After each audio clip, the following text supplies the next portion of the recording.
আমাদের দিন গেলে দিন দিনে আসে না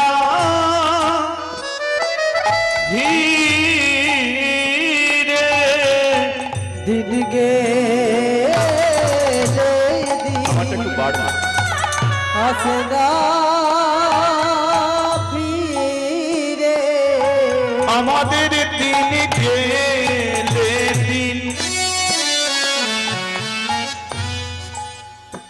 যে দিন যে রাত্রি আমাদের জীবন হতে চলে গেল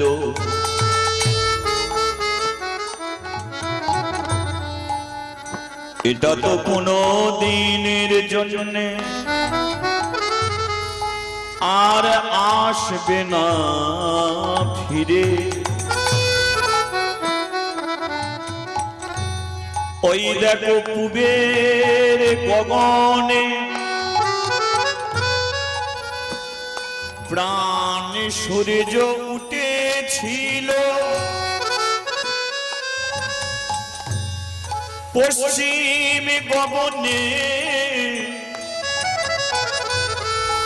সেই প্রাণ সূর্য ঢলে গেল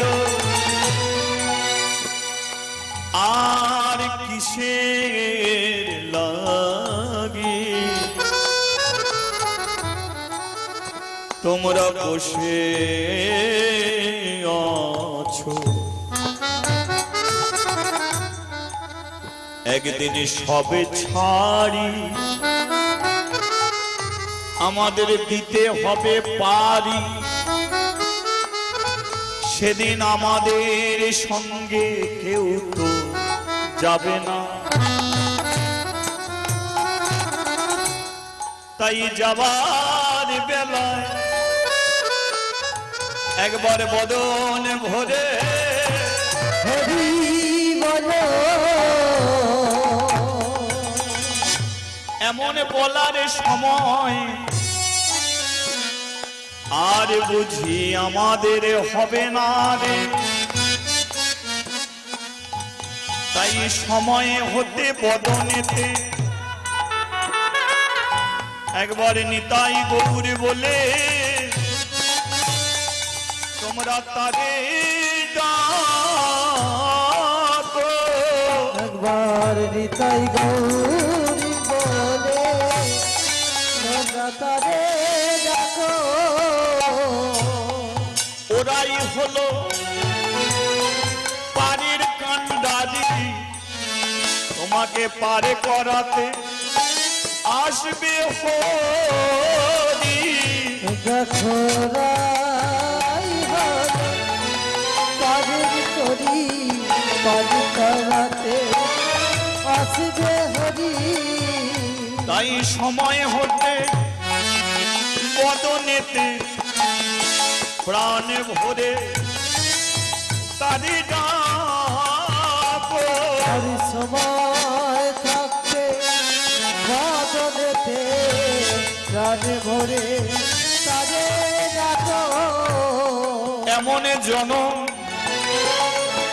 আর বুঝি হবে না রে তাই সময় থাকতে হরি বলো মানব জনম পেয়েছ ভাই রে সময় থাকতে হরি বলো ভক্তগণ সবে মিলে হলো করতল লয়ে আচ্ছা উলুধ্বনি একটু করা যেতে পারে কি পারে তাই উলুধ্বনি একবার হরিধ্বনি নিতাই গৌর দিয়ে সবে শঙ্খ ধ্বনি করে সবে ভক্তগণ সবে মিলে রাধে রাধে বলে জয় রাধে শ্রী রাধে বলে বিদায় গড়ি দিয়ে ভক্তগণ আরে হরি হরি হরি বলে জয় গৌর হরি হরি হরি তুলে হরি হরি হরি বলে ঊর্ধ্বে দুটি বাহু তুলে হরি হরি হরি বলে ঊর্ধ্বে দুটি বাহু তুলে হরি হরি হরি বলে ঊর্ধ্বে দুটি বাহু তুলে আসবে কি আর এ জীবনে এমন সুদিন ফিরে, আসবে কি আর এ জীবনে এমন সুদিন ফিরে মানবের বেশে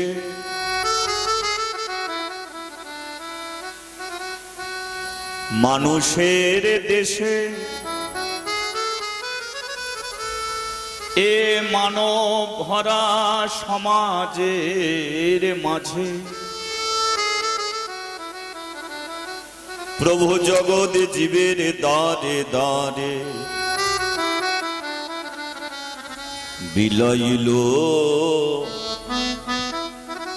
হরিনাম।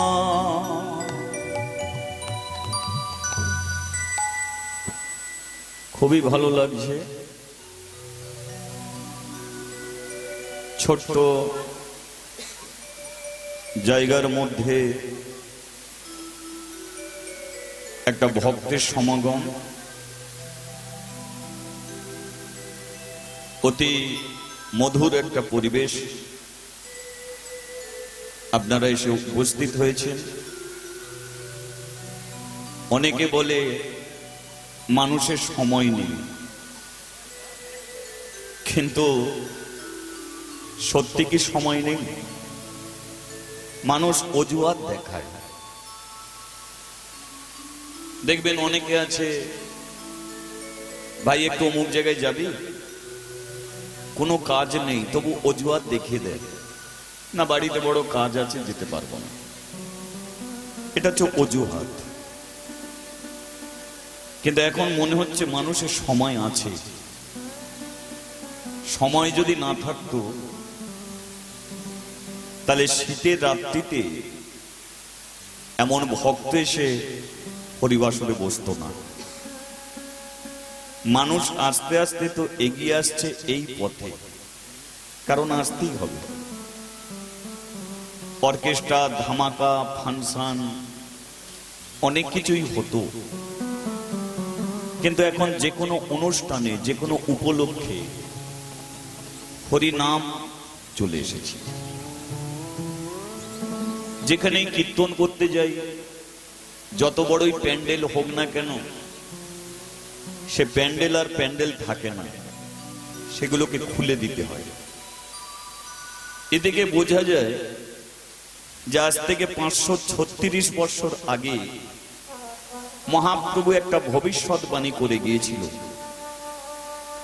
তার ভবিষ্যৎবাণীটা ছিল যে পৃথিবীতে যত থাকবে নগর আদি গ্রাম, একদিন দিকে দিকে প্রচার হবে এই হরিনাম, এই কৃষ্ণ নাম। এখন আপনাদের দিকে তাকিয়ে মনে হয় যে মহাপ্রভু যেটা ভবিষ্যৎবাণী করে গিয়েছিল সেটা সত্য হয়েছে। সেটা সত্য হয়েছে। আর এই সত্য মহাপ্রভুর বাণীটাকে করেছে কারা? আপনাদের মতো ভক্ত স্বজন। আপনারা যদি এখানে না আসতেন, হরিনাম হতো না। আর ভগবান যে 536 বছর আগে তিনি যে ভবিষ্যৎবাণী করে গিয়েছিল সেটা সত্য হতো না। তাহলে এটা সত্য করে তুলছে কারা? আপনাদের মতো ভক্ত স্বজন। তাই হরিকথা, কৃষ্ণ কথা শুরুর আগে সর্বপ্রথম আপনাদের সেই চরণে রইল আমার অসংখ্য ভক্তিপূর্ণ প্রণাম। হরি বল, হরি বল। যারা আমার সামনে বসে আছে তাদের প্রণাম করি, যারা দূরে আছেন তাদের প্রণাম করি, যারা ভিতরে দাঁড়িয়ে কথা বলছে তাদের ঘরেও প্রণাম করব, কারণ এটা একটা বাড়ির অনুষ্ঠান, আত্মীয় স্বজন আসছে, তো তারা নানান কাজে ব্যস্ত। এখানে কেউ সেবার কাজে ব্যস্ত আছে, কেউ ভক্তদের বসাবার কাজে ব্যস্ত আছে। যা করছে কিন্তু সবই ভগবানের উদ্দেশ্যে করছে, আর সবটাই মঙ্গল।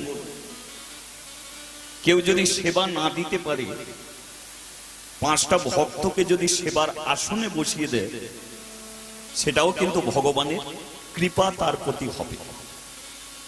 কে হরিনাম শুনছে না, কিন্তু হরিনাম শোনার যদি সুযোগ করে দেয়, এটাও ভগবানের কৃপা হবে। তাহলে এখানে যারা আসছে সবাই কিন্তু ভগবানের দাস, ভগবানের কাজে যুক্ত। তাই এখানে কেউ ছোট বড় নেই।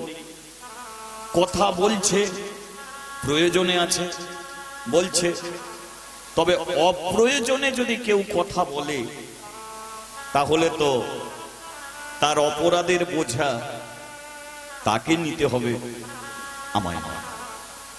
তাহলে আমার যেটা কর্তব্য, ছোট বড় যে যেখানে আছে সবাইকে দণ্ডবত। কারণ এমন একটা জায়গায় আমরা এসে দাঁড়িয়েছি, এখানে নিন্দে, অবহেলা, অশ্রদ্ধা এটা করার কিন্তু জায়গা নয়। কিন্তু অনেকে করে, অনেকে করে। অনেকে দেখেন তুলসী কাঠের মালা পরে না, যে মালা পরে আছে সে দেখবেন তার হাতে জল খায় না। অনেকে আছে যারা তিলক সেবা করেছে, বৈষ্ণব হয়ে গেছে, তারা দেখবেন যাদের গলায় মালা নেই, নির্মিষী আহার করে না, তাদের হাতে খায় না। কিন্তু প্রশ্ন হলো, ওই মানুষটাকে রাস্তায় আনবে কি? আমরাই যদি ওদের কাছ থেকে দূরে সরে যাই, তাহলে কাছে ডাকবে কে? তাহলে দূরে সরে যাওয়াটা আমাদের ধর্ম নয়। চেষ্টা করো, যে মালা পরে না তাকে পরাবার চেষ্টা করো, যে বলে না তাকে বলাবার চেষ্টা করো, যে শোনে না তাকে শোনাবার চেষ্টা করো। নিন্দে করে দূরে সরে যাওয়া নয়। তাছাড়া তুমি কাকে নিন্দে করবে? আজকে যে মালা পরে না, কোনোদিন গ্যারান্টি দিয়ে বলতে পারবো যে ওই মানুষটা কোনোদিনই মালা পরবে না? এমন গ্যারান্টি কি আছে? এই বাচ্চা বাচ্চা ছেলেগুলো গালে হাত দিয়ে বসে আছে, এরা কি সারা জীবন বসে থাকবে? তা তো নয়। আজকে এরা গালে হাত দিয়ে বসে আছে, এরা দুজনে ফুসফুস করে গল্প করে যাচ্ছে, করছে। এরা কি সারা জীবন করবে? আমি যদি এদের ঘরে বলি ওঠ এখান থেকে, অপরাধ আমার হবে। তাহলে আজকে যারা বাঁকা আছে এরাও একদিন সোজা হবে। যারা আজকে মালা পরে না তাদের ঘরেও সুযোগ দাও, তারাও একদিন মালা পরবে। আজকে যারা দূরে আছে তারাও একদিন কাছে আসবে। কিন্তু আমরা যদি দূরে সরিয়ে দিই, ওরা কোনোদিনই আমাদের কাছে আর আসবে না। সেই জন্যে সবাই সবাইকে ভালোবাসো। আমরা হিন্দু সনাতন ধর্মের মানুষ, একে অপরের মধ্যে আমরা দূরত্ব তৈরি করব না। সবাই সবাইকে কাছে টানো, সবাই এই পথের প্রতীক হোক, এটাই আমি চাই। তাই সকলের মঙ্গল প্রার্থনা করে আসুন আমরা কিঞ্চিত সময় ভগবানের সঙ্গে যুক্ত হয়ে যাই। আজকে আপনারা যে লীলা শুনবেন সেটা হলো জ্যান্ত ভগবান।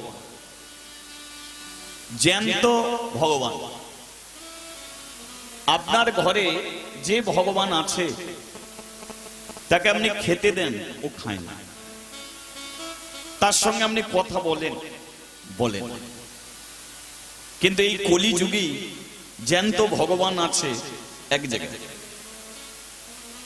তিনি যে জীবিত, তিনি যে ভক্তের প্রতি কৃপা করেন, এর হাজার হাজার প্রমাণ তিনি দিয়ে গেছেন। আর সেই ভগবান আছে কোথায়? উড়িষ্যার বুকে তিনি বসে আছেন, পুরী। তিনি হলেন প্রভু জয় জগন্নাথ। আচ্ছা, আপনারা কেউ জগন্নাথ মন্দিরে গেছেন? আচ্ছা, যদি কেউ গিয়ে থাকেন হাত তুলবেন। আপনারা গেছেন? আচ্ছা, এবার কেন বললাম জীবিত ভগবান? কিছু প্রমাণ আপনাদের দিয়ে দিচ্ছি। যারা গেছেন তারাও প্রমাণটা নিয়ে নেবেন, যারা যাননি তারাও ভাববেন। জগন্নাথ মন্দিরে প্রতিদিন হাজার হাজার মানুষের সেবা হয়। জগন্নাথ মন্দিরে প্রতিদিন 56 রকমের তরি তরকারি দিয়ে ভগবানকে সেবা দেয়া হয়। কত রকম? 56 রকমের শাক ডাল সবজি করে কোনে আপনি শেষ করতে পারবেন না। আচ্ছা, যেখানে প্রতিদিন 56 রকমের তরি তরকারি রান্না হয়, আচ্ছা বলুন তো রান্নাশালটা খুব ছোট বলে মনে হবে? পৃথিবীর মধ্যে সবচেয়ে বড় রান্নাশাল হলো ওই জগন্নাথ ধাম, সবচেয়ে বড়। ওখানে প্রভুর জন্য ভাত রান্না হয়, অন্ন। কিভাবে হয় জানেন? হাঁড়ির ওপরে হাঁড়ি বসানো হয়, হাঁড়ির ওপরে হাঁড়ি, চাল দিল, জল দিল, এবারে উনুন ধরিয়ে দিল। তাহলে হাঁড়ির ওপরে হাঁড়ি, 7টা হাঁড়ি, চাল জল দেয়া আছে, নিচে আগুন দেয়া হলো। বলুন তো কোন হাঁড়ির ভাতটা আগে হবে? তাহলে নিচরটা আগে হওয়ার কথা, কিন্তু নিচর হাঁড়ির ভাত আগে হয় না, ওপরের হাঁড়ির ভাতটা আগে হয়ে যায়। আপনার বাড়িতে এটা যদি করেন, এটা হবে বলে মনে হয়? হবে? তাহলে ওখানে হচ্ছে কি? তাহলে ওখানে তো নিত্য এটা হয়ে চলেছে। একটা দুটো হাঁড়ি নয়, 7টা হাঁড়ি, 7টা হাঁড়ি, 6টা হাঁড়ি পরে সবচেয়ে ওপরে যে হাঁড়িটা আছে তার ভাতটা আগে হয়ে যাচ্ছে। এটা কি প্রমাণ দিচ্ছে না জগন্নাথ যে তিনি সচল রূপে আমাদের মধ্যে আছে? এটা জগন্নাথের কৃপা যদি না হয়, এটা কোনো দিনের জন্য সম্ভব নয়। দ্বিতীয়, জগন্নাথ মন্দিরে যারা গেছে,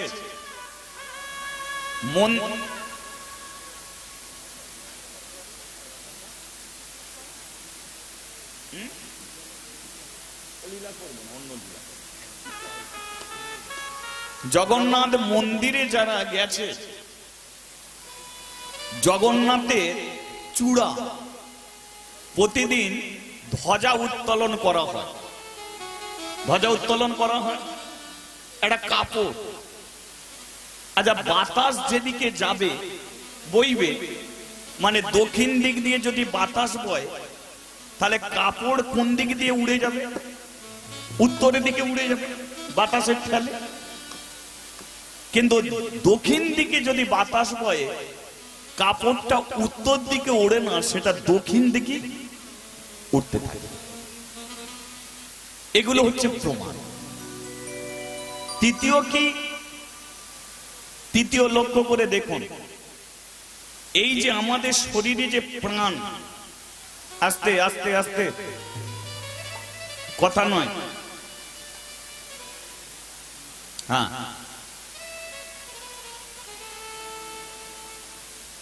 এই যে আমাদের শরীরে প্রাণ, আস্তে আস্তে আস্তে, সামনে কথা কইলে ডিস্টার্ব। হ্যাঁ ঠিক আছে, ওখানে বসবো।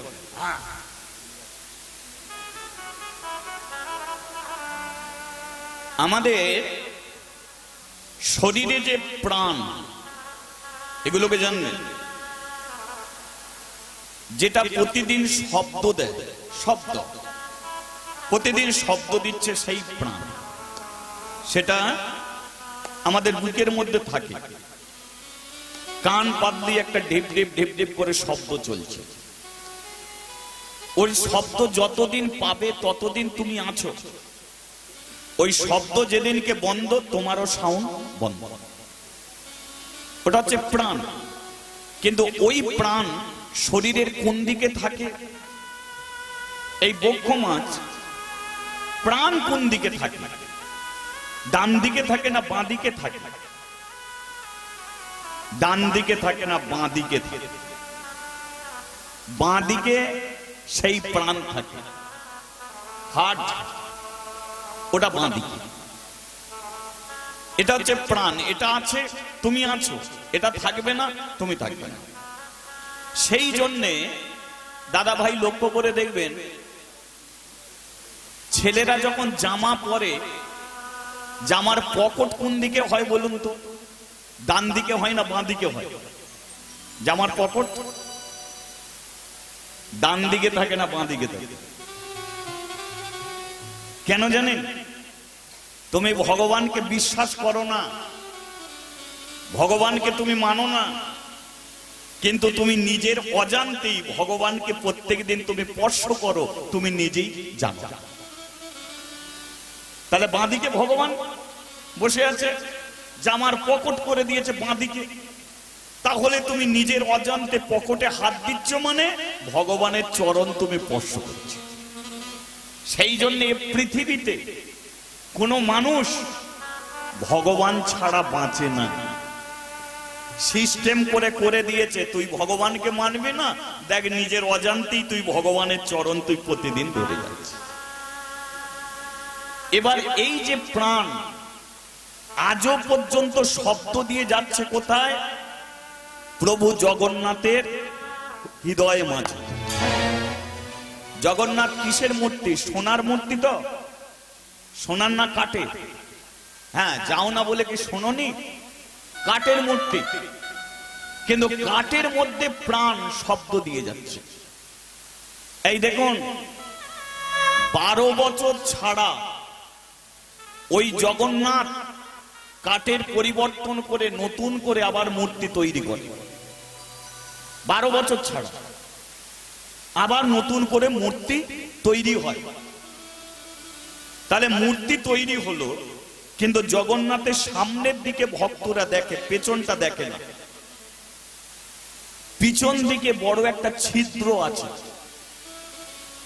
মূর্তির যখন পরিবর্তন হলো, তখন পিছন দিক দিয়ে ছিদ্র দিয়ে ভগবানের প্রাণ বাঁ দিকে বসিয়ে দেওয়া হলো।